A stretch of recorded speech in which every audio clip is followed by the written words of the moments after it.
ഏവർക്കും സ്നേഹവന്ദനം. നമ്മുടെ പ്രിയപ്പെട്ടവർ പലരും ഇസ്രായേലിലും ഇറാനിലും ജോലി സംബന്ധമായിട്ട് പോവുകയും ബിസിനസ് സംബന്ധമായിട്ട് പ്രവർത്തിക്കുകയും ചെയ്തുകൊണ്ടിരിക്കുന്നു. അങ്ങനെയുള്ള ആ സന്ദർഭത്തിൽ ആർക്കൊക്കെ എന്തൊക്കെ കാര്യങ്ങളാണ് അവിടെ സംഭവിച്ചുകൊണ്ടിരിക്കുന്നതെന്നുള്ള വലിയ ആകാംക്ഷ നമ്മുടെ എല്ലാവരുടെയും മനസ്സുകളുണ്ട്. തിങ്ങി വിങ്ങിയ വേദനയോടുകൂടെ കഴിയുന്ന മാതാപിതാക്കൾ, നാട്ടിൽ മക്കളെ കുറിച്ചുള്ള വലിയ വിചാരങ്ങളോടുകൂടെ കഴിയുന്ന കുടുംബാംഗങ്ങളൊക്കെ ഉള്ളപ്പോൾ നമുക്ക് ഇന്ന് നമ്മളോടുകൂടെ ഇസ്രായേലിലെ നേരിട്ടുള്ള വിവരങ്ങൾ പറയാൻ തക്കവണ്ണം കിഴക്കിന്റെ തൂലിക എന്ന നാമധേയത്തിൽ ഒരു യൂട്യൂബ് ചാനൽ നടത്തിക്കൊണ്ടിരിക്കുന്ന പ്രിയപ്പെട്ട അരുൺ വർഗീസ്, അദ്ദേഹം എറണാകുളംകാരനാണ്. അദ്ദേഹത്തെ കുറിച്ച് കൂടുതലായിട്ട് അദ്ദേഹം തന്നെ നമ്മളെ സംസാരിക്കുമ്പോൾ പരിചയപ്പെടുന്നതായിരിക്കും. അരുൺ ഇപ്പൊ അവിടെ ആയിട്ട് എത്ര വർഷമായി ഇസ്രായേലിലായിട്ട്? 4 വർഷമായി അച്ഛാ. ഞാനിപ്പം ഇസ്രായേലിലായിട്ട് 4 വർഷത്തോളമായി. ഓക്കെ. ഈ 4.5 വർഷത്തിനുള്ളില് ഒരുപാട് യുദ്ധങ്ങൾ അവിടെ സംഭവിച്ചിട്ടുണ്ട്. യുദ്ധ നാടാണ് ഇസ്രായേൽ എന്നുള്ളത് അറിഞ്ഞിട്ട് തന്നെയാണ് അരുണൊക്കെ ഇസ്രായേലിലേക്ക് പോയതല്ലേ. എങ്കിലും ഒരു സുരക്ഷിതത്തിന്റെ കവാടം നിങ്ങളുടെ മേലുണ്ട്, ഒരു കവചം നിങ്ങളുടെ മേലുണ്ട് എന്നുള്ള വലിയൊരു ഉറപ്പ് നിങ്ങൾക്ക് എല്ലാവർക്കും ഉണ്ടെന്ന് ഞാൻ വിശ്വസിക്കുകയാണ്. കാരണം ദൈവവചനത്തിൽ അങ്ങനെ പറയുന്നുണ്ട്, ഇസ്രായേലിന്റെ പരിപാലകൻ മയങ്ങുകയില്ല, ഉറങ്ങുകയില്ല. അപ്പൊ ആ ഒരു വാക്യത്തിന്റെ അടിസ്ഥാനത്തിൽ നിങ്ങൾക്കൊക്കെ വേണ്ടുന്ന സംരക്ഷണം തരുവാൻ കഴിയുന്ന തരത്തിലുള്ള അയൺ ഡോമുകൾ അവിടെ ധാരാളം ഉണ്ട് എന്നുള്ളതും ഇസ്രായേലിൽ താമസിച്ചിട്ടുള്ള ആളുകൾക്ക്, താമസിക്കുന്ന ആളുകൾക്ക്, അവിടെ പോയിട്ടുള്ള ആളുകൾക്ക് അറിയാം. അവിടുത്തെ വാർത്തകൾ നമ്മൾ ആ വിധത്തിലാണ് കേൾക്കുന്നത്. എന്നാൽ ഇപ്പോൾ ഈ കഴിഞ്ഞ 13-ാം തീയതി അതിരാവിലെ മുതൽ ഇപ്പോൾ ഉണ്ടായിരിക്കുന്ന ഈ വലിയ യുദ്ധം മുൻപുണ്ടായിരുന്ന യുദ്ധത്തെക്കാളും വ്യത്യസ്തമായിട്ടാണ് നമുക്ക് കാണാൻ കഴിയുന്നത്. അപ്പൊ അതിനെങ്ങനെയാണ് നിങ്ങൾ നോക്കിക്കാണുന്നത്? തീർച്ചയായിട്ടും ആദ്യം തന്നെ ഇങ്ങനൊരു അവസരം ഒരുക്കി തന്നതിന് ഗുഡ്നസ് ടിവിയോടും എസ്പെഷ്യലി അച്ഛനോടും നന്ദി അറിയിക്കുന്നു. അതുപോലെ തന്നെ ഇപ്പം അച്ഛൻ പറഞ്ഞതുപോലെ കഴിഞ്ഞ കുറെ കാലയളവ്, അല്ലെങ്കിൽ ഞാൻ 2021 മുതൽ ഇവിടെ ഈ പല യുദ്ധങ്ങളും യുദ്ധരീതികളും കണ്ട് ശീലിച്ച ഒരാളാണെന്ന് വേണമെങ്കിൽ പറയാം. കാരണം നമ്മൾ നിരന്തരം ആദ്യമൊക്കെ നമുക്കൊരു സംഭവത്തോട് ഭയമോ അല്ലെങ്കിൽ ഒരു ആശങ്കയൊക്കെ ഉണ്ടാവത്തുള്ളൂ. നമ്മൾ അതുമായിട്ട് യൂസ്ഡ് ആകുമ്പോഴത്തേക്കും ഓട്ടോമാറ്റിക്കലി ഇസ്രായേലിൽ ജീവിക്കുന്ന ജനങ്ങളുടെ അത്രയും മനോധൈര്യം നമുക്കുണ്ടായില്ലെങ്കിലും ഈ ഇസ്രായേലിലും അല്ലെങ്കിൽ ഇസ്രായേലിന്റെ സംവിധാനത്തോടും നമുക്ക് തീർച്ചയായിട്ടും ഒരു എന്താ പറയാ, ഒരു എക്സ്ട്രാ നമുക്കൊരു പ്രൊട്ടക്ഷൻ ഉള്ളതുപോലെ, നേരത്തെ അച്ഛൻ പറഞ്ഞതുപോലെ എക്സ്ട്രാ പ്രൊട്ടക്ഷൻ ഉള്ളതുപോലെ തീർച്ചയായിട്ടും നമുക്ക് ഫീൽ ചെയ്യും. അതിലുപരിയായിട്ട് ഈ കഴിഞ്ഞ കുറച്ച് ദിവസങ്ങൾ ഇപ്പം ഇസ്രായേൽ ഹമാസുമായിട്ടും അതുപോലെ ഹിസ്ബുള്ളയായിട്ടും ഹൂത്തികളുമായിട്ടും അതുപോലെ തന്നെ ഇറാനുമായിട്ടും ഒരേ സമയം നാലുപാടുന്നും എന്ന് പറയാവുന്ന രീതിയിലുള്ള അക്രമം സ്വീകരിച്ചുകൊണ്ടിരിക്കുകയാണ്. കാര്യം എന്ന് വെച്ച് കഴിഞ്ഞാൽ ഈ റീസെന്റ് ഇറാനുമായിട്ട് ഒരു ഇഷ്യൂ ഉണ്ടായി, അല്ലെങ്കിൽ ഈ ഒരു പ്രശ്നം നടന്നുകൊണ്ടിരിക്കുന്ന സാഹചര്യത്തിൽ മറ്റുള്ള ശത്രുക്കളിൽ നിന്നും ശരിക്കും വ്യത്യസ്തമായിട്ട് ഇവരെ വ്യത്യസ്തമാക്കി നിർത്തുന്നത് വെച്ചാൽ ഇവരുടെ കയ്യിലുള്ള അറ്റോമിക് എനർജി ഒന്ന്, അതുപോലെ തന്നെ ബാലിസ്റ്റിക് മിസൈലുകൾ അടക്കമുള്ള ഉഗ്ര തീവ്രതയാർന്ന മിസൈലുകളാണ് ഇറാന്റെ കൈവശമുള്ളത്. സോ അതുകൊണ്ട് തന്നെ തീർച്ചയായിട്ടും നമുക്ക് ഭയമുണ്ട്. ഭയമില്ലെന്ന് നമുക്ക് ഒരിക്കലും പറയാൻ പറ്റത്തില്ല. കാര്യം പലരും ചോദിക്കാറുണ്ട് എത്രമാത്രം സുരക്ഷിതരാണെന്ന് ചോദിച്ചു കഴിഞ്ഞാൽ, നമ്മൾ ബങ്കറിൽ പോയി തിരിച്ച് വരുമ്പോൾ നമ്മൾ താമസിക്കുന്ന സ്ഥലവും അതുപോലെ തന്നെ ഉണ്ട് എന്ന യാഥാർത്ഥ്യം നമ്മൾ മനസ്സിലാക്കുന്നത് വരെയുള്ള സുരക്ഷിതത്വം നമുക്ക് ഉറപ്പ് പറയാൻ പറ്റുള്ളൂ. കാരണം ഭ്രാന്തമായ രീതിയിലേക്ക് യുദ്ധം നയിക്കപ്പെടുമ്പം യുദ്ധനീതികളോ അല്ലെങ്കിൽ സാധാരണ ജനങ്ങളുടെ പ്രൊട്ടക്ഷനോ അല്ലെങ്കിൽ ആ സാധാരണ ജനങ്ങളുടെ ജീവന് എത്രമാത്രം നമുക്ക് വാല്യൂ ഉണ്ട്, അല്ലെങ്കിൽ ശത്രുവിന് അത് എത്രമാത്രം വാല്യൂ കൽപ്പിക്കുന്നുണ്ടെന്ന് നമുക്ക് ഒരിക്കലും പറയാൻ പറ്റില്ല. കാര്യമെന്ന് വെച്ചാൽ ഇസ്രായേൽ ഇറാനിലേക്കായിക്കോട്ടെ, മറ്റ് ഇസ്രായേലിന്റെ ഏതൊരു ശത്രുവിനെതിരെ ഇസ്രായേൽ നിറയൊഴിക്കുമ്പോഴും അല്ലെങ്കിൽ ഇസ്രായേൽ ആക്രമിക്കുമ്പോഴും ഇസ്രായേൽ മുൻകൂട്ടി അവരെ അറിയിക്കാറുണ്ട്. അല്ലെങ്കിൽ ഏത് പ്രദേശത്തേക്കാണോ ഇസ്രായേൽ അക്രമം അഴിച്ചുവിടാൻ പോകുന്നത്, ഇതിനകത്ത് ഇപ്പം ഇറാൻ ആക്രമിക്കുന്നതിൽ നിന്ന് വ്യത്യസ്തമായി നമ്മൾ പറഞ്ഞു കഴിഞ്ഞാൽ ഇസ്രായേൽ ആക്രമിച്ചിട്ടുള്ളത് ഇറാന്റെ ആയുധ ശേഖരങ്ങളെയും അവരുടെ ബങ്കറല്ല അവരുടെ ഈ അണ്ടർഗ്രൗണ്ടിൽ അവർ ആയുധങ്ങൾ ഒളിപ്പിച്ചു വെച്ചിട്ടുള്ള സ്ഥലങ്ങളെയും, അതുപോലെ അറ്റോമിക് എനർജി പ്രൊഡ്യൂസ് ചെയ്യാൻ അല്ലെങ്കിൽ അറ്റോമിക് എനർജി വെപ്പണിലേക്ക് കൺവേർട്ട് ചെയ്യാൻ വേണ്ടി അവർ നിർമ്മിച്ചിട്ടുള്ളത്. അതായത് നമ്മൾ വാർത്തകളിൽ നിന്നൊക്കെ മനസ്സിലാവുന്ന വെച്ചാൽ atomic energy conversion to weapon എന്നുള്ളതിന്റെ ലാസ്റ്റ് സ്റ്റേജിൽ വരെ എത്തിയിരുന്നു. അത് ഒരുപക്ഷെ അത് യാഥാർത്ഥ്യമാക്കിയിരുന്നെങ്കിൽ ലോകത്തിൽ ഇറാൻ ചിന്തിക്കുന്ന ഏതൊരു രാജ്യം വേണ്ടാന്ന് വെക്കുന്നു ആ രാജ്യത്തെ ലോകത്തു നിന്ന് തന്നെ തുടച്ചു മാറ്റി കളയാൻ മാത്രം ശക്തിയുള്ള അത്ര വലിയ അറ്റോമിക് എനർജി അവരുടെ കൈവശമുണ്ട്. അത് വെപ്പണിലേക്ക് കൺവേർട്ട് ചെയ്യാൻ സാധ്യതയുള്ള ഒരു സാഹചര്യമായിരുന്നു. അപ്പം അവര് തിരിച്ചാക്രമിക്കുന്നതിനെക്കാട്ടും സത്യം പറഞ്ഞാൽ ഞങ്ങൾക്ക് ആശങ്കയും വേദനയും ഉണ്ടായ ഒരു സംഭവം തുറന്നു പറയാതിരിക്കാൻ വയ്യ. ഇന്നലെ വൈകുന്നേരം മുതൽ എക്സ്പെഷ്യലി ഇന്നലെ വൈകുന്നേരം മുതൽ നമ്മുടെ നാട്ടിലുള്ള മാധ്യമങ്ങൾ പുറത്തേക്ക് വിടുന്ന വാർത്തകൾ, അത് ടെലവീവിൽ നിന്ന് ആളുകളെ ഒഴിപ്പിക്കാൻ പോകുന്നു. എക്സ്പെഷ്യലി ഞാനൊക്കെ ടെലവീവിൽ ജീവിക്കുന്ന ആളാണ്, ടെലവീവിൽ ജോലി ചെയ്യുന്ന, ടെലവീവിൽ താമസിക്കുന്ന ആളാണ്. അപ്പോൾ ടെലവീവിൽ നിന്ന് ആളുകളെ ഒഴിപ്പിക്കാൻ പോകുന്നു, അതുപോലെ തന്നെ ടെലവീവിന് നേരെ ആക്രമിക്കാൻ പോകുന്നു എന്നുള്ള ഇതും, നേരത്തെ അല്ലെങ്കിൽ മുന്നേ ഉണ്ടായിരുന്ന യുദ്ധത്തിന്റെ സമയത്ത് എടുത്തു വെച്ച് കഴിഞ്ഞ വിഷ്വൽസ് എടുത്തു വെച്ചുകൊണ്ട് ഇത് ടെലവീവ് ആണ് അല്ലെങ്കിൽ തകർക്കപ്പെട്ട ഈ ഏരിയ ടെലവീവ് ആണെന്ന് വരുത്തി തീർക്കുന്ന രീതിയിലേക്ക് വാർത്തകൾ പുറത്തേക്ക് വിടുകയും, തീർച്ചയായിട്ടും നമ്മളൊക്കെ സാധാരണ മനുഷ്യന്മാരാണ്, നമ്മുടെ കുടുംബം തന്നെയാണ് എല്ലാവർക്കും വാല്യുബിൾ ആയിട്ടുള്ളത്. ആ കുടുംബത്തിന് വേണ്ടിയിട്ടാണ് ഇവിടെ ജീവിക്കാൻ വരുന്നത്. ഇത്രയും പ്രതിസന്ധിയിലും ഇവിടെ പിടിച്ചു നിൽക്കുന്നതും തീർച്ചയായിട്ടും നല്ലൊരു ഫ്യൂച്ചർ ഉണ്ടാവാൻ വേണ്ടിയിട്ടോ, അല്ലെങ്കിൽ നാട്ടിലുള്ള നമ്മൾ കുറച്ചെങ്കിലും കഷ്ടതകൾ അനുഭവിച്ചാലും നാട്ടിലുള്ള നമ്മുടെ പ്രിയപ്പെട്ടവർ സുഖമായിട്ട് ജീവിക്കട്ടെ എന്ന് പറഞ്ഞുകൊണ്ട്, അല്ലെങ്കിൽ എന്ന് ചിന്തിച്ചുകൊണ്ട്, ത്യാഗം സഹിച്ചുകൊണ്ട് തന്നെയാണ് എല്ലാവരും ഇവിടെ നിൽക്കുന്നത്. ആരും സ്വയം ജീവൻ അപകടപ്പെടും എന്ന് അല്ലെങ്കിൽ അപകടപ്പെടാൻ സാധ്യതയുള്ള ഒരു സാഹചര്യത്തിൽ ആരും തന്നെ നിൽക്കത്തില്ലല്ലോ. അപ്പം അങ്ങനെ ഒരു സാഹചര്യത്തിൽ നമ്മുടെ വീടുകളിൽ നിന്ന് ആളുകൾ വിളിച്ചു ചോദിക്കുന്നത് ഇനി അവിടെ നിൽക്കണമോ? കാര്യം എന്ന് വെച്ചാൽ അത്ര ഭീകരമായ രീതിയിലാണ്.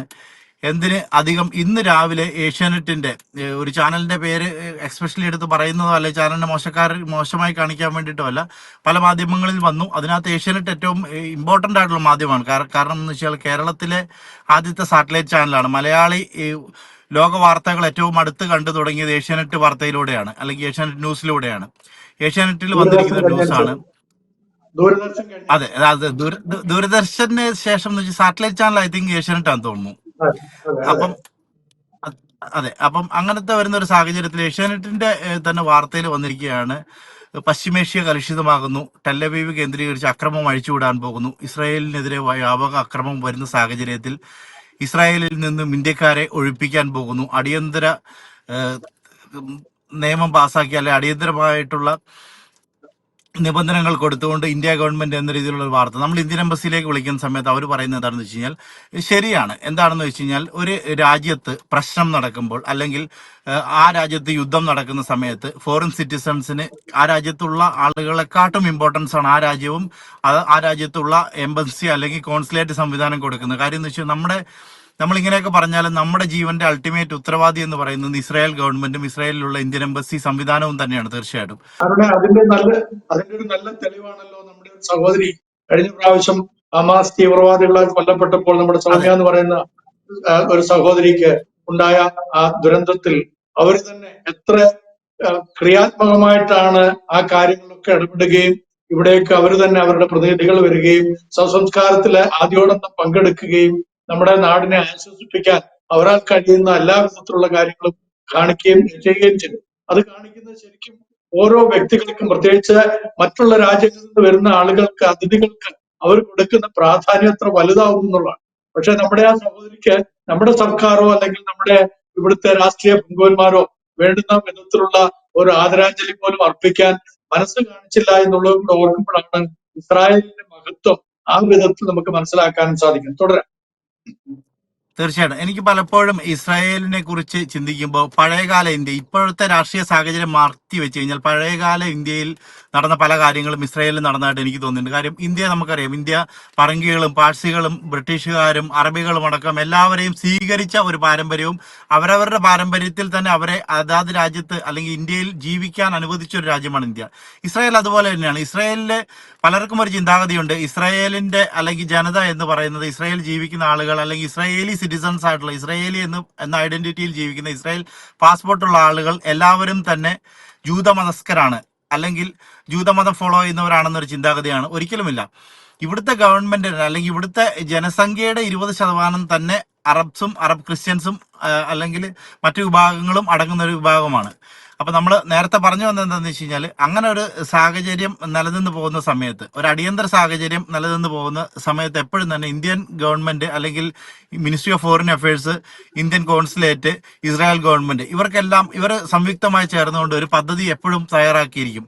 നാളെ ഒരു അടിയന്തര സാഹചര്യം അല്ലെങ്കിൽ ഇസ്രായേൽ ഇന്ത്യൻകാരടക്കം ഫോറിൻ സിറ്റിസണിനെ അവർക്ക് അക്കോമഡേറ്റ് ചെയ്യാൻ പറ്റാത്തൊരു സാഹചര്യം അല്ലെങ്കിൽ ഇവിടെ അക്കോമഡേറ്റ് ചെയ്യുന്നത് നമ്മുടെ അല്ലെങ്കിൽ ഫോറിൻ സിറ്റിസൺസിന്റെ ജീവന് ഭീഷണിയാവാൻ സാധ്യതയുള്ള ഒരു സമയത്ത് തീർച്ചയായിട്ടും അവരൊരു പദ്ധതി തയ്യാറാക്കിയിരിക്കും. കാരണം എന്ന് വെച്ച് കഴിഞ്ഞാൽ ഒരു വാർ ഫേസിൽ അല്ലെങ്കിൽ യുദ്ധമുഖത്ത് നിന്നുകൊണ്ട് പെട്ടെന്ന് ഒരു പദ്ധതി തയ്യാറാക്കാനും ഇംപ്ലിമെന്റേഷനും വളരെ ബുദ്ധിമുട്ടായിരിക്കും. സോ പ്രീ പ്ലാൻഡ് ആയിട്ടുള്ള ഒരു പദ്ധതി അവർ തയ്യാറാക്കിയിട്ടുണ്ട്. കാരണം അത് അവരുടെ ജോലിയാണ്. കോൺസുലേറ്റ് സംവിധാനങ്ങളുടെയോ അല്ലെങ്കിൽ ഗവൺമെന്റ് സംവിധാനങ്ങളുടെയോ ജോലിയാണ് ഒരു HSE പ്ലാൻ അല്ലെങ്കിൽ ഹെൽത്ത് എൻവയറൺമെന്റ് പ്ലാൻ അല്ലെങ്കിൽ ഒരു ഇവാക്വേഷൻ പ്ലാൻ, അങ്ങനെ ഒരു പ്ലാൻ മാത്രമാണ് ആക്ച്വലി ഗവൺമെന്റ് സംവിധാനങ്ങൾ തയ്യാറാക്കിയിരുന്നത്. പക്ഷെ നമ്മുടെ നാട്ടിലെ മാധ്യമങ്ങൾക്ക് എപ്പോഴും ഒരാൾ ജീവിച്ചിരിക്കുന്നു എന്ന് കാണുന്നതിലും അല്ലെങ്കിൽ നന്നായിട്ടിരിക്കുന്നത് എന്ന് ഫോക്കസ് ചെയ്ത് കാണിക്കുന്നതിലും താല്പര്യം അയാൾ നശിച്ചു കാണുക എന്നതിനോടാണ്.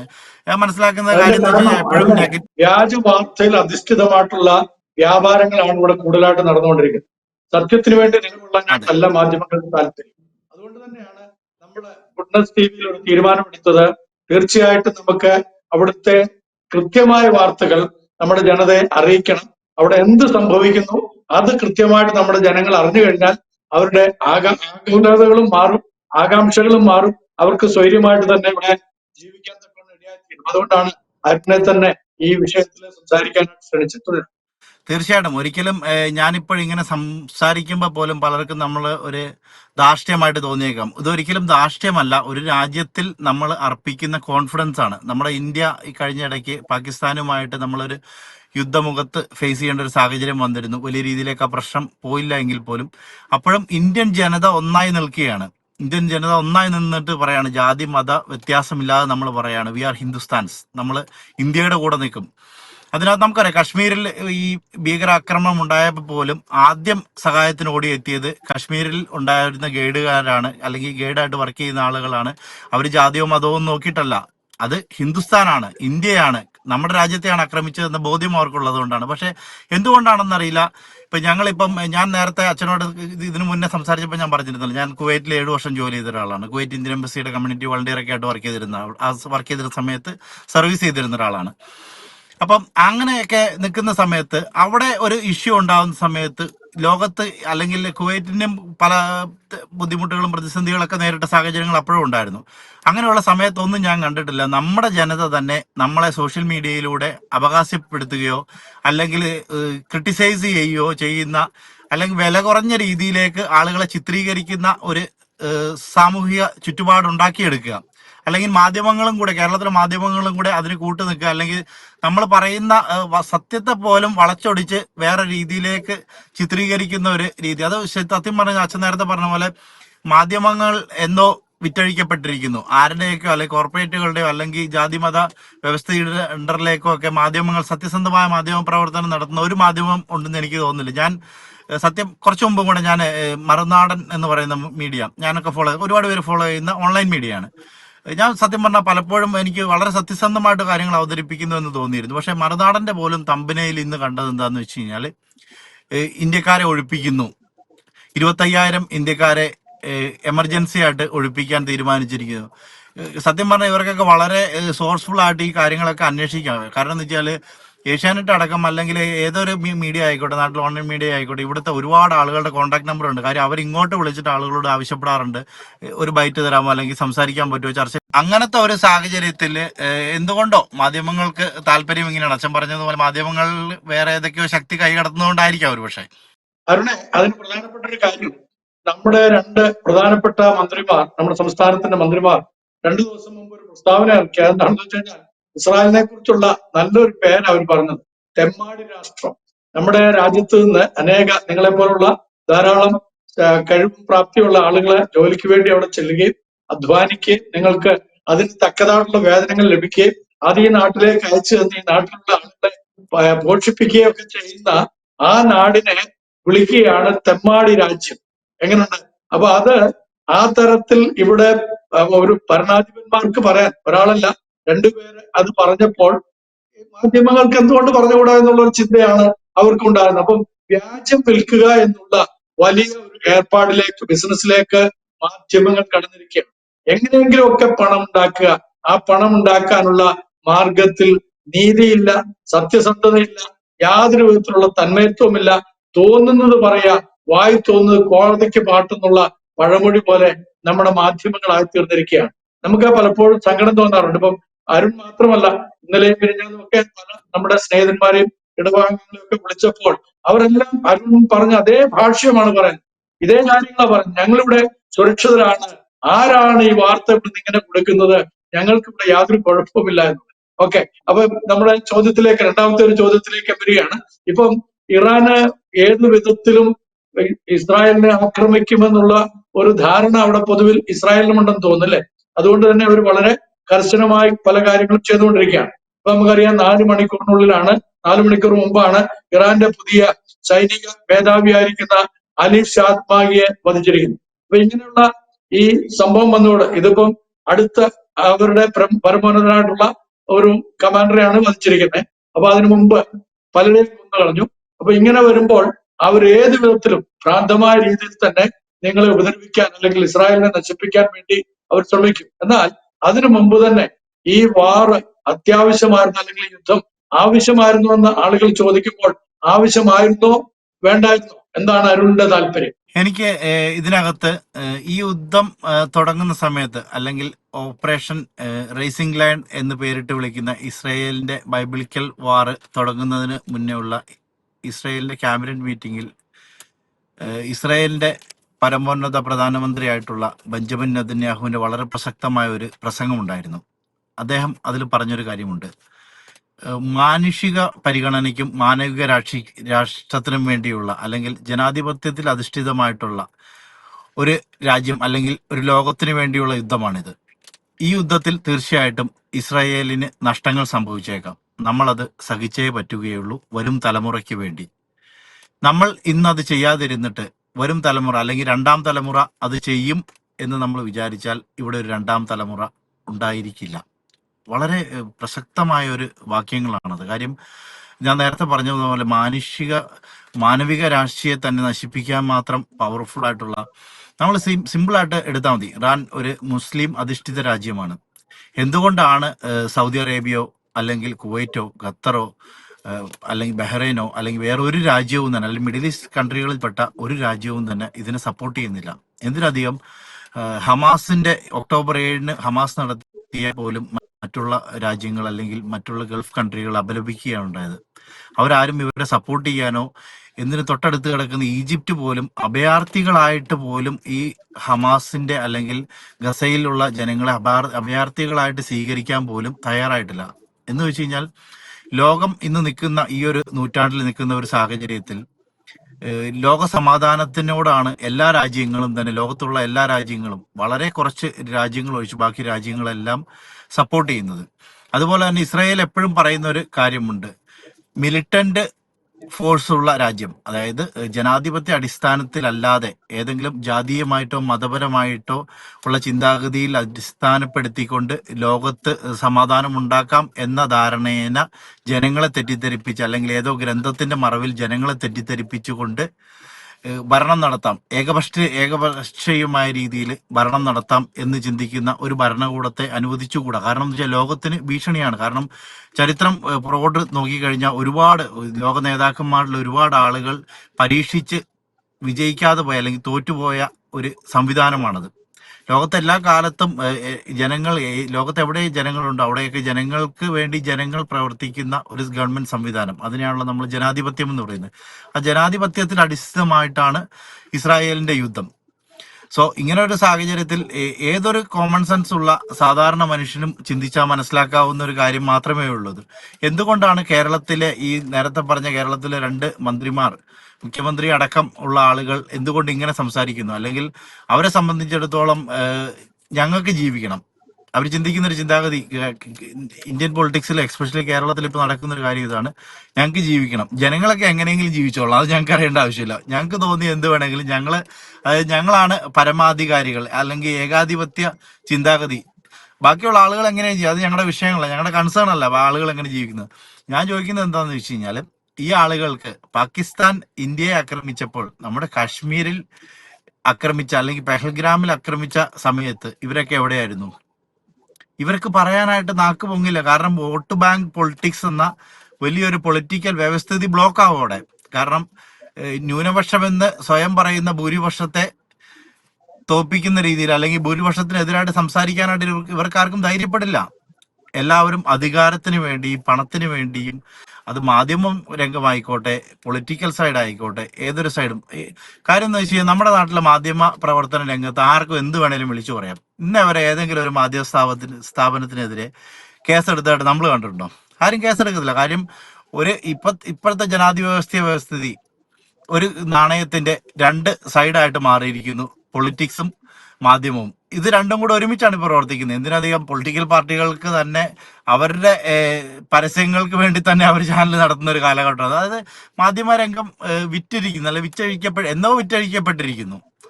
അപ്പൊ അങ്ങനെയുള്ളൊരു സാഹചര്യത്തിൽ ഇവരിൽ നിന്നൊക്കെ നമ്മൾ ഇതൊക്കെ തന്നെ പ്രതീക്ഷിച്ചാൽ മതി. അല്ലെങ്കിൽ നാളെ ഇവര് പെട്ടെന്ന് ചിന്താഗതികൾ മാറുമെന്നോ, അല്ലെങ്കിൽ ഇവരെ സംബന്ധിച്ചൊന്നും സത്യം എന്നത് ഇവർക്കൊരു വിഷയമുള്ള കാര്യമല്ല. എന്ത് നടക്കുന്നു, അല്ലെങ്കിൽ സത്യം, ജനാധിപത്യം, മാനുഷിക പരിഗണന, ഇതിനൊന്നും ഇവർ യാതൊരു വാല്യൂയും കൽപ്പിക്കുന്നത്. ഇവർക്ക് ജീവിക്കണം, ഇവർക്ക് രാഷ്ട്രം ഉണ്ടാക്കണം, അല്ലെങ്കിൽ ഇവർക്ക് രാഷ്ട്രീയ പ്രസ്ഥാനങ്ങൾ മുമ്പോട്ട് പോകണം, അത് മാത്രമേ ഇവർ ചിന്തിക്കുന്നുള്ളൂ. ഓക്കെ, നമുക്ക് ഈ അദ്ദേഹത്തിന്റെ വധവുമായിട്ട് ബന്ധപ്പെട്ട് ഇപ്പോൾ എന്താണ് ഇറാൻ എടുത്തിരിക്കുന്ന തീരുമാനം, എങ്ങനെയാണ് അത് നമ്മുടെ ഇസ്രായേലിനെ ബാധിക്കാൻ പോകുന്നത്?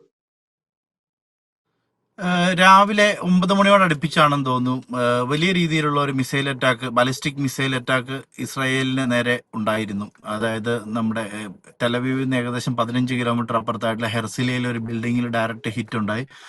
ബിൽഡിങ് ഭാഗികമായി തകർന്നു എന്ന് വേണമെങ്കിൽ പറയാം. സോ ഒരു വിജിലന്റ് ആയിട്ട് തന്നെയാണ് ഇസ്രായേൽ. ഞാൻ പറഞ്ഞല്ലോ, എത്രമാത്രം ധൈര്യമായിട്ടിരുന്നാലും നമ്മൾ തന്നെ വേണം സംരക്ഷിക്കാനായിട്ട്. ഇപ്പൊ ഞാൻ ഈ വണ്ടിക്കകത്തിരുന്ന് സംസാരിക്കുമ്പോഴും ഇപ്പൊ ഒരു മിസൈൽ അറ്റാക്ക് ഉണ്ടായി കഴിഞ്ഞാൽ ഉറപ്പായിട്ടും ഞാൻ ബങ്കറിൽ പോകും. എല്ലാവരും തന്നെ എങ്ങനെയാണ് ഇവിടെ ജീവിക്കുന്നത്. സോ അങ്ങനെ ഒരു സാഹചര്യത്തിൽ ഉറപ്പായിട്ടും യുദ്ധം കലുഷിതമാകാനാണ് സാധ്യത എന്ന രീതിയിലുള്ള വാർത്തകളാണ് ഇസ്രായേലിന്റെ ഒഫീഷ്യൽ വൃത്തങ്ങളാണെങ്കിലും പുറത്തുവിടുന്നത്.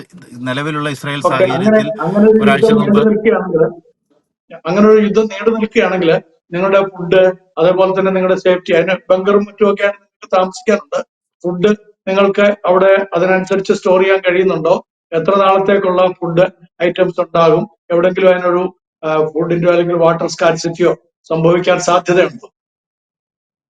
തീർച്ചയായിട്ടും നമുക്കിപ്പം ഇസ്രായേൽ ഗവൺമെന്റ് തരുന്ന ഒരു ധൈര്യം, അല്ലെങ്കിൽ അവർ മുമ്പോട്ട് വയ്ക്കുന്ന ഒരു കാര്യം എന്ന് വെച്ചാൽ സപ്ലൈ ഒരിക്കലും കട്ടാവാൻ സാധ്യതയില്ല. അതിപ്പോ ഇലക്ട്രിക്കൽ റിസോഴ്സ് ആയിക്കോട്ടെ, അല്ലെങ്കിൽ മറ്റ് വാട്ടർ റിസോഴ്സ് ആയിക്കോട്ടെ, അല്ലെങ്കിൽ സപ്ലൈകൾ ഒരിക്കലും കട്ടാവാൻ സാധ്യതയില്ല. അല്ലെങ്കിൽ സപ്ലൈ കട്ടാവാത്ത രീതിയിലുള്ള അതിന് എക്സ്റ്റേണൽ സോഴ്സസ് അവർ കണ്ടെത്തിയിട്ടുണ്ടെന്നാണ് നമുക്കറിയാൻ സാധിക്കുന്നത്. അതുപോലെ തന്നെ വളരെ ഇമ്പോർട്ടൻ്റ് ആയിട്ടുള്ള ഒരു കാര്യം ഇതിനകത്ത് ഇസ്രായേലിന്റെ എയർപോർട്ട്, ടെലവീവ് എയർപോർട്ട് അഥവാ ബെൻഗൂറിയൻ എയർപോർട്ട്, ഇപ്പം ഇറാനുമായിട്ട് വാർ വന്ന ആ സമയത്ത് എയർപോർട്ട് ക്ലോസ് ചെയ്തിരിക്കുകയാണ്. എയർപോർട്ട് ക്ലോസ് ആയിരിക്കുന്നതിലൂടെ ഒരുപാട് പേര്, നമ്മുടെ ആളുകൾ തന്നെ, മലയാളികൾ തന്നെ ഒരുപാട് പേര് വെക്കേഷന് പോയ ആളുകളുണ്ട്. ഇസ്രായേലിനെ സംബന്ധിച്ച് പറയുകയാണ്, ഇസ്രായേൽ ഒരു റീ എൻട്രി അപ്ലിക്കബിൾ കൺട്രിയാണ്. എന്ന് വെച്ച് കഴിഞ്ഞാൽ ഇസ്രായേലിന്റെ റെസിഡൻസിൽ ജീവിക്കുന്ന ഒരു വ്യക്തിക്ക് ഇന്ത്യയിലേക്ക് പോകണമെങ്കിൽ ഒരു അഡീഷണൽ ടൂറിസ്റ്റ് വിസ പോലെ തന്നെ ഒരു റീ എൻട്രി വിസയുണ്ട്. ആ വിസയ്ക്ക് ഒരു കാലയളവുണ്ട്. ഇപ്പോൾ 1-ാം തീയതി തൊട്ട് 30-ാം തീയതി വരെ ആണെങ്കിൽ 29-ാം തീയതി പോയ ആൾ ഇസ്രായേലിനകത്തുണ്ടായിരിക്കണം. അങ്ങനെ ഒരു നിയമം ഇസ്രായേലിനുണ്ട്.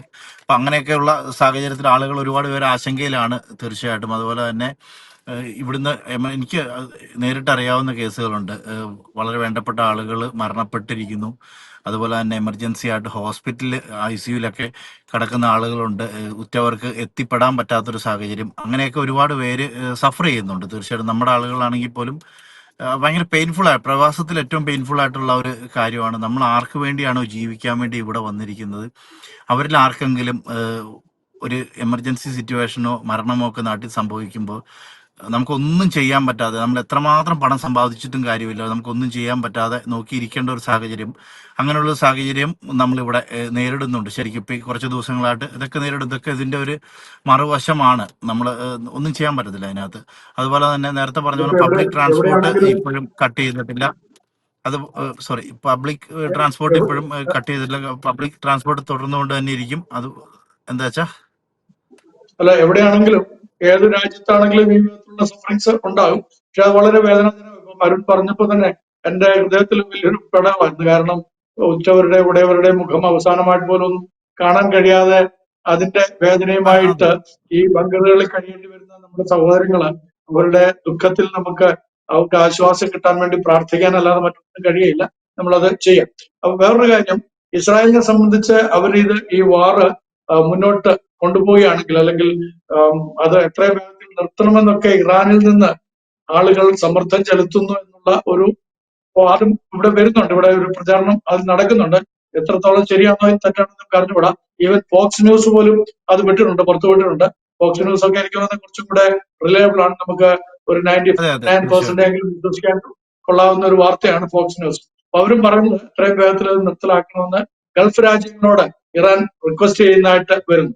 അത് സത്യത്തിൽ ഈ വാർ ഒഴിവാക്കാനായിട്ട് ഇറാൻ എടുക്കേണ്ടിയിരുന്നായ ഒരൊറ്റ നിലപാടിലുള്ളൂ. ഞങ്ങള് സമ്പുഷ്ട യുറേനിയം കളക്ട് ചെയ്യില്ലെന്നും ഇപ്പോൾ ഞങ്ങൾക്കുള്ളതായിട്ടുള്ള 60% ഞങ്ങൾ കളക്ട് ചെയ്തിരിക്കുന്നത് നിങ്ങൾക്ക് ഏത് സമയത്തും പരിശോധിക്കാമെന്നും അതിനകത്ത് ഞങ്ങൾ വെപ്പൺസ് ആയിട്ട് അത് മാറ്റുകയില്ലെന്നുള്ള ഒരു വലിയ പ്രസ്താവന അവർ നടത്തുകയും ആ എഗ്രിമെന്റിലേക്ക് കഴിഞ്ഞ 60 ദിവസം നമ്മുടെ ട്രംപ് അണ്ണൻ അവസരം കൊടുത്തായിരുന്നല്ലോ അവർക്ക്. അവരത് എഗ്രിമെന്റിലേക്ക് വരികയായിരുന്നെങ്കിൽ ഈ വലിയ നാശനഷ്ടങ്ങൾ അവർക്കിപ്പോ കാഷ്വാലിറ്റി ഉണ്ടായിരിക്കുന്നത് എനിക്ക് തോന്നുന്നത് 100-300 മേലെ കാഷ്വാലിറ്റീസ് ഉണ്ടായിട്ടുണ്ടല്ലേ 2-3 ദിവസം കൊണ്ട്, അത് കൂടുതൽ തീർച്ചയായിട്ടും. ഉണ്ടായിട്ടുള്ളതായിട്ടാണ് റിപ്പോർട്ട് വരുന്നത്. അതെ, മാത്രമല്ല അതിനേക്കാളും എത്ര ഹ്യൂജ് ഡാമേജസ് ആണ് അവിടെയൊക്കെ വന്നിരിക്കുന്നത്. നമുക്ക് ഈവൻ പൊള്യൂഷൻസ് ഒക്കെ ഒരുപാട് എന്താ പൊള്യൂട്ടഡ് എയർ പൊള്യൂഷനും മറ്റുമൊക്കെ ഇപ്പം അവിടെ ഉണ്ടാകുകയും രോഗങ്ങളായിട്ട് പരിണമിക്കുകയും ചെയ്യും. അപ്പൊ ഇതൊക്കെ ഒഴിവാക്കാമായിരുന്ന ഒരു സാഹചര്യം ആയിരുന്നില്ലേ ഇറാൻ ഉണ്ടായിരുന്നത്? അതിനെന്തെങ്കിലും ജസ്റ്റിഫിക്കേഷൻ അവരുടെ ഭാഗത്തു നിന്ന് വരുന്നുണ്ടോ? ഇസ്രായേൽ അതിനെ എങ്ങനെയാണ് കാണുന്നത്? ഇല്ല, ഇസ്രായേലിന്റെ ഈ ഒരു സാഹചര്യം നമ്മൾ പരിശോധിക്കുന്ന സമയത്ത് ഇത് ആക്ച്വലി ഇന്ന് ഒരു ദിവസം അല്ലെങ്കിൽ ഈ ഒരു കഴിഞ്ഞ കുറച്ച് ദിവസങ്ങൾ കൊണ്ട് സംഭവിക്കുന്ന ഒരു സംഭവ വികാസമല്ല. വർഷങ്ങളായി ഇപ്പം ഈ ഇറാനെ ഡീകമ്മീഷൻ ചെയ്തിട്ട് വർഷങ്ങളായി ഇത്തരത്തിലുള്ള ഭീകരവാദ പ്രവർത്തനങ്ങൾക്ക് ന്യൂക്ലിയർ വെപ്പൺ ഉണ്ടാക്കാൻ ഇപ്പം അവർ ചെയ്തിരിക്കുന്നത് പോലും ഹിഡൻ ചെയ്തുകൊണ്ട്, അല്ലെങ്കിൽ ഇത് മറ്റൊരു എനർജിയിലേക്ക് കൺവേർട്ട് ചെയ്തില്ല എന്ന് മറ്റ് ലോകരാജ്യങ്ങളെ ധരിപ്പിച്ചുകൊണ്ടാണ് ഈ പ്രോസസ്സിന്റെ എൻഡ് വരെയും ഇറാൻ വളരെ സുതാര്യമായ രീതിയിൽ ഇത് ചെയ്തു വന്നിരുന്നത്. ഇപ്പം ഒരുപാട് അവസരങ്ങൾ ആക്ച്വലി അവർക്കുണ്ടായിരുന്നു. അവർക്ക് അവസരം ഇല്ലാത്തൊരു സാഹചര്യമാണ്. നമ്മൾ പലപ്പോഴും ഈ ഒക്ടോബർ 7-ന് ശേഷം ഗസയെക്കുറിച്ച് വലിയ രീതിയിൽ വിലപിക്കുന്ന ആളുകൾ, തീർച്ചയായിട്ടും മനുഷ്യനാണ്, മാനുഷിക പരിഗണന അർഹിക്കേണ്ട സാഹചര്യങ്ങളാണ്. ഗസയിൽ സാധാരണക്കാരും കൊല്ലപ്പെട്ടിട്ടുണ്ട്, ഇല്ലെന്ന് നമുക്ക് ഒരിക്കലും പറയാൻ പറ്റില്ല. ലോകത്ത് എവിടെയായാലും ഇപ്പം നമ്മുടെ വീട്ടിലെ നമുക്ക് വേണ്ടപ്പെട്ട ഒരു കുഞ്ഞു കുട്ടി ആയിക്കോട്ടെ, ഒന്ന് വീണൊന്ന് മുട്ടൊന്ന് പൊട്ടിക്കഴിഞ്ഞ് കഴിഞ്ഞാൽ നമുക്ക് മനസ്സിലുണ്ടാകുന്ന വിഷമം എത്രയാണോ അതിന്റെ എത്രയോ വലുതായിരിക്കും ഒരാളുടെ ജീവൻ നഷ്ടപ്പെടുക. അല്ലെങ്കിൽ അറിയാവുന്ന നമ്മുടെ വീടിനടുത്തൊരു മരണം സംഭവിച്ചാൽ പോലും നമ്മൾ എത്രമാത്രം നമ്മുടെ മനസ്സിന് വേദനിക്കും. അപ്പം നമുക്കറിയാമല്ലോ നമ്മുടെ കുടുംബത്തിലൊരു അംഗം ഇല്ലാതാവുന്ന ഒരു സാഹചര്യം. അപ്പം ഇങ്ങനെ ഒക്കെ വരുന്ന സാഹചര്യങ്ങളിലേക്ക് ശരിക്കും വന്ന ഇറാൻ ഭരണകൂടം അല്ലെങ്കിൽ ഇറാനിലെ മിലിറ്റന്റ് ഫോഴ്സ് ജനങ്ങളെ വലിച്ചിഴച്ച് കൊണ്ടുവന്നതാണ് ഈ ഒരു സാഹചര്യത്തിലേക്ക്. അല്ലാതെ ഇത് ഒരു ദിവസം കൊണ്ടൊന്നും സംഭവിച്ചൊരു കാര്യമല്ല. ഞാൻ മനസ്സിലാക്കുന്ന ഏതാണ്ട് 2015 മുതൽ ഇറാൻ ഈ സമ്പുഷ്ട യുറേനിയം കളക്ട് ചെയ്യുകയും അത് ന്യൂക്ലിയർ വെപ്പണിലേക്ക് കൺവേർട്ട് ചെയ്യാനുള്ള പ്രവർത്തനങ്ങൾ നടത്തി വരികയാണ്. ഇതിന്റെ പൂർണ്ണ ഉത്തരവാദിത്വം തീർച്ചയായിട്ടും ഇറാൻ ഭരണകൂടത്തിന് തന്നെയാണ്. ഇനി അച്ഛൻ നേരത്തെ പറഞ്ഞതുപോലെ അവിടുത്തെ ജനങ്ങൾ ഇത് ആവശ്യപ്പെടുന്നുണ്ടെങ്കിൽ ഒരുപക്ഷെ സത്യമായിരിക്കും. കാര്യം ഗസയിൽ ഈ ഒരു പ്രശ്നം ഉണ്ടായപ്പോൾ തന്നെ ആദ്യം തന്നെ ഫലസ്തീൻ അഡ്മിനിസ്ട്രേഷൻ അതോറിറ്റി പറഞ്ഞത് ഹമാസുമായിട്ട് ഞങ്ങൾക്ക് യാതൊരു ബന്ധവുമില്ല. ഹമാസിന്റെ ആളുകളെയോ അല്ലെങ്കിൽ അവർ സ്വയം പോരാളികൾ എന്ന് വിളിക്കുന്ന ആളുകളെയോ ഏറ്റെടുക്കാൻ ഫലസ്തീൻ അഡ്മിനിസ്ട്രേഷൻ അതോറിറ്റി തയ്യാറായിരുന്നില്ല. ഏത് രാജ്യത്ത് പ്രശ്നങ്ങൾ ഉണ്ടാകുമ്പോഴും അതിന്റെ ആത്യന്തികമായിട്ട് അത് അനുഭവിക്കേണ്ടി വരുന്ന അവിടുത്തെ സാധാരണക്കാരായ ജനങ്ങളാണ്. ഇപ്പം ഇറാനിലും സ്ഥിതിഗതികൾ മറിച്ചല്ല. കാര്യം നമ്മൾ ഒരു പ്രദേശത്തെ ആക്രമിക്കുമ്പോൾ അച്ഛൻ നേരത്തെ പറഞ്ഞ പോലെ ഇതുപോലുള്ള കെമിക്കൽസും അല്ലെങ്കിൽ ന്യൂക്ലിയർ തിങ്സ് ഉപയോഗിച്ചുകൊണ്ട് അല്ലെങ്കിൽ അണുആയുധങ്ങൾ ഒളിപ്പിച്ചു വെച്ചിരിക്കുന്ന ബങ്കറുകളും അല്ലെങ്കിൽ ആയുധ ശേഖരങ്ങളും നശിപ്പിക്കുമ്പോൾ തീർച്ചയായിട്ടും ആ പ്രദേശം മൊത്തം പൊല്യൂട്ടഡ് ആവും. അത് പൊല്യൂട്ടഡ് ആകുമ്പോൾ അവിടെ ജനിക്കാൻ പോകുന്ന കുഞ്ഞു കുട്ടിക്കടക്കം ശാരീരികമായിട്ട് അതിന്റെ പ്രശ്നങ്ങൾ ഇൻ ഫ്യൂച്ചറിലേക്ക് പോലും ഉണ്ടാകും. ഇനി ഇസ്രായേലിലായിക്കോട്ടെ, ഗസയിലായിക്കോട്ടെ, വേറെ ഏതെങ്കിലും റഷ്യയിലായിക്കോട്ടെ, യുക്രൈനിലായിക്കോട്ടെ, ലോകത്ത് എവിടെയാണെങ്കിലും ഇപ്പോൾ നമുക്കറിയാമല്ലോ, ലോകത്ത് പണ്ട് അണുവായുധം പരീക്ഷിച്ചതിന്റെ പരിണിത ഫലങ്ങൾ ഇന്നും അനുഭവിക്കുന്ന ആളുകളുണ്ട്.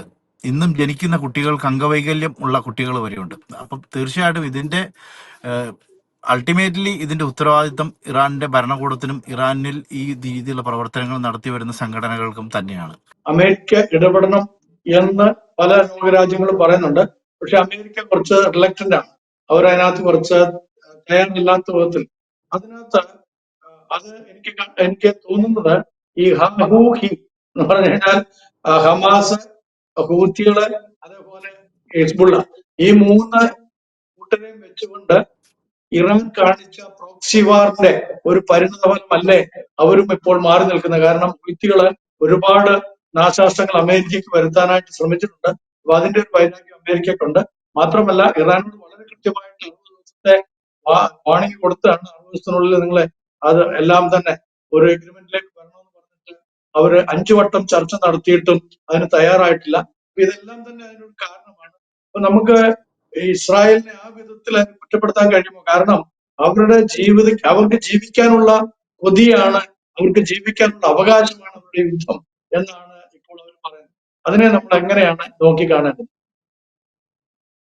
തീർച്ചയായിട്ടും ഞാൻ നേരത്തെ പറഞ്ഞല്ലോ, ഈ യുദ്ധം തുടങ്ങിയ സമയത്ത് ബെഞ്ചമിൻ നെതന്യാഹു നടത്തിയ ആ വലിയ പ്രസംഗം തന്നെ ഈ അച്ഛൻ ചോദിച്ച ചോദ്യത്തിന് ഉത്തരമാണ് ശരിക്കും പറഞ്ഞു കഴിഞ്ഞാൽ. കാര്യം ഉറപ്പായിട്ടും ഈ ഇസ്രായേലിനും ഇസ്രായേൽ ഭരണകൂടത്തിനും ഇസ്രായേലിലെ ജനങ്ങൾക്കും അറിയാം ഇതിന് വലിയ രീതിയിലുള്ള നഷ്ടങ്ങൾ ഇസ്രായേലിന് സംഭവിക്കും. ഒരു യുദ്ധം എന്ന് പറയുമ്പോൾ ഒരിക്കലും ഏകപക്ഷീയമായ രീതിയിലല്ല അത് നടക്കുന്നത്. രണ്ടു വശത്തേക്കും അക്രമം ഉണ്ടാവും, വലിയ രീതിയിലുള്ള നഷ്ടങ്ങൾ ഇസ്രായേലിന് സംഭവിക്കുമെന്ന് അവർക്ക് അറിയാമെങ്കിൽ പോലും വരും തലമുറയ്ക്ക് വേണ്ടിയും അല്ലെങ്കിൽ ലോകത്തിന് വരാനിരിക്കുന്ന തലമുറകൾക്ക് വേണ്ടിയുമാണ് ഈ യുദ്ധം എന്ന ബോധ്യം ഈവൻ മിഡിൽ ഈസ്റ്റിലുള്ള എല്ലാ രാജ്യങ്ങൾക്കും തന്നെയുണ്ട്. ഇപ്പം ബഹ്റൈൻ അടക്കം ഇന്നലെയൊക്കെ ബഹ്റൈനിൽ നിന്നൊക്കെ സുഹൃത്തുക്കൾ വിളിച്ച സമയത്ത് പറഞ്ഞു അവിടെയൊക്കെ ഗവൺമെന്റ് മാർഗനിർദ്ദേശങ്ങൾ കൊടുക്കുന്നുണ്ട്. കുവൈറ്റിൽ അതുപോലെ തന്നെ, ബിക്കോസ് കുവൈറ്റിൽ ഏതാണ്ട് 13,000-13,000-ഓളം അമേരിക്കൻ മിലിറ്ററി ആളുകളുണ്ട്. എന്ന് വെച്ചാൽ അമേരിക്കൻ മിലിറ്ററി ബേസ് ഉണ്ട്, അമേരിക്കൻ ക്യാമ്പ് ഉണ്ട്. ബഹ്റൈനിലാണെങ്കിലും അതുപോലെ തന്നെ. അപ്പം ഇങ്ങനത്തെ ഒരു സാഹചര്യം വരുന്ന സമയത്ത് ഈ ഭരണകൂടങ്ങളുടെ അല്ലെങ്കിൽ ഈ ഇറാന്റെ ഒരു കൺസേണിനകത്ത് നമ്മൾ കേരള ഗവൺമെന്റിന്റെ അല്ലെങ്കിൽ കേരളത്തിലെ ആളുകളുടെ കാര്യം പറഞ്ഞ പോലത്തെ ഇവരുടെ കൺസേണിൽ സത്യം പറഞ്ഞാൽ ഈ സാധാരണ ജനങ്ങളെ ഇല്ല. അങ്ങനെ ഒരു ജനങ്ങളുണ്ട്. ജനാധിപത്യം അല്ലെങ്കിൽ ജനങ്ങൾക്ക് വേണ്ടിയാണ് അവിടുത്തെ ഈ ഒരു പ്രവർത്തനങ്ങൾ, അല്ലെങ്കിൽ ആ രാജ്യത്തിന് വേണ്ടിയാണെങ്കിൽ ഒരിക്കലും ഒന്ന് മറിച്ചൊന്ന് ചിന്തിക്കാനെങ്കിലും തയ്യാറാവും. നേരത്തെ പറഞ്ഞതുപോലെ ഈ 5 പ്രാവശ്യത്തോളം ചർച്ച ചെയ്തു, ആ ചർച്ച പൂർണ്ണതയിലെത്താത്ത ഒരു സാഹചര്യം വരുന്നു. വീണ്ടും വീണ്ടും അമേരിക്ക ഇവർക്ക് അവസരം കൊടുക്കുകയാണ്, നിങ്ങൾക്ക് ഇനിയും അവസരമുണ്ട് എന്ന് പറയുന്ന സാഹചര്യത്തിലും ഈ ഒരു പ്രവർത്തനങ്ങൾ മുമ്പോട്ട് കൊണ്ടുപോകുമ്പോൾ ഒരിക്കലും അത് ആ ഒരു രാജ്യത്തിന്റെയോ അല്ലെങ്കിൽ മറ്റേതെങ്കിലും ഒരു രാജ്യത്തിനോ ജനതയ്ക്കോ വേണ്ടിയാണെന്ന് നമുക്ക് ഒരിക്കലും പറയാൻ കഴിയില്ല. തീർച്ചയായിട്ടും ഇസ്രായേലിന് ന്യായങ്ങളുണ്ട്. കാര്യം എന്ന് വെച്ച് കഴിഞ്ഞാൽ ഇസ്രായേൽ നിലനിന്ന് പോകേണ്ടത്, ഇസ്രായേലികളെ സംബന്ധിച്ച് പറയുകയാണെങ്കിൽ ഇവർക്ക് മറ്റൊരു രാജ്യമില്ല. ഇവർ ലോകമെമ്പാടും അലഞ്ഞ ആളുകളാണ്. രണ്ടാം ലോക മഹായുദ്ധത്തിന് ശേഷം ലോകത്ത് സമാനതകളില്ലാതെ ഇത്രമാത്രം ആക്രമിക്കപ്പെട്ട ഒരു ജനത, ജൂത ജനതയോളം ആക്രമിക്കപ്പെട്ട ഒരു ജനത വേറെ ഇല്ലെന്ന് തന്നെ വേണം പറയാൻ. അങ്ങനെ ഒരു സാഹചര്യത്തിൽ ഒരിക്കൽ സംഭവിച്ചത് നെവർ അഗെയിൻ. ഇപ്പം എപ്പോഴും പറയുന്ന ഒരു കാര്യമുണ്ട്, October 7 നെവർ അഗെയിൻ. കാര്യം ഒരിക്കൽ ഒരു തെറ്റ് സംഭവിക്കാം, പിന്നെയും ആ തെറ്റ് ആവർത്തിച്ചുകൂടാ എന്നുള്ളത് തന്നെയാണ് എപ്പോഴും ഇസ്രായേലിന്റെ ഒരു തിയറി എന്ന് പറയുന്നത് തന്നെ ഇസ്രായേലിനെതിരെയും ഇസ്രായേൽ ജനതയ്ക്കെതിരെയും പ്രവർത്തിക്കുന്ന ആളുകളെ കണ്ടെത്തുക, നശിപ്പിക്കുക എന്നുള്ളതാണ്. അതുകൊണ്ട് തന്നെ ഇവർക്ക് വ്യക്തമായ ന്യായീകരണങ്ങളുണ്ട്. ഇപ്പം ഇത്രയും സംഭവങ്ങൾ ഉണ്ടാവുമ്പോഴും ഒരു ഗൾഫ് രാജ്യമോ അല്ലെങ്കിൽ ഒരു മിഡിൽ ഈസ്റ്റ് കൺട്രി പോലും ഇതിനെ അപലപിക്കുന്നില്ല. ഇത്രയും ആളുകൾ വധിക്കപ്പെട്ടു. തീർച്ചയായിട്ടും നമ്മൾ ഒരു അറബ് മേഖല ഒറ്റക്കെട്ടായിട്ട് നിൽക്കേണ്ട ഒരു സാഹചര്യം എന്ന് വേണമെങ്കിൽ പറയാം. കാര്യം ഒരു അറബ് കൺട്രിയിൽ അറബ് റീജിയനിൽപ്പെട്ട ഒരു കൺട്രിക്ക് ഇങ്ങനെ ഒരു പ്രശ്നം വരുമ്പോൾ പോലും ഇത്രയും നേതാക്കന്മാർ കൊല്ലപ്പെടുമ്പോഴും അല്ലെങ്കിൽ ഇത്രയും കമാൻഡോസ് കൊല്ലപ്പെടുമ്പോഴും ഒരു കൺട്രി പോലും ഇതിനെ അപലപിക്കുന്നില്ല. അതിൽ നിന്ന് തന്നെ നമുക്ക് വ്യക്തമാക്കാം ഇസ്രായേലിന്റെ ഈ ഒരു തീവ്രവാദ എതിരായിട്ടുള്ള യുദ്ധത്തിന് മറ്റു രാജ്യങ്ങളെല്ലാം കണ്ണടച്ചു കൊടുക്കുകയാണ് എന്നുള്ളത്. അതുകൊണ്ട് തന്നെയാണല്ലോ ഇപ്പോഴും സൗദി അറേബ്യയുടെ മുകളിലൂടെയുള്ള ഇസ്രായേലിന്റെ എയർ സ്പേസ് അല്ലെങ്കിൽ ഇസ്രായേലിന്റെ ഫൈറ്ററുകൾ അടക്കം പറപ്പിക്കാനുള്ള അവകാശം സൗദി അറേബ്യ അടക്കം ജോർഡൻ അടക്കമുള്ള രാജ്യങ്ങൾ തുറന്നു കൊടുത്തിരിക്കുകയാണ്. മറിച്ച് അവിടെ നിന്ന് ഒരു ഫൈറ്റർ ഇങ്ങോട്ട് വന്നു കഴിഞ്ഞാൽ ഇവർ വെടിവെച്ചിടും.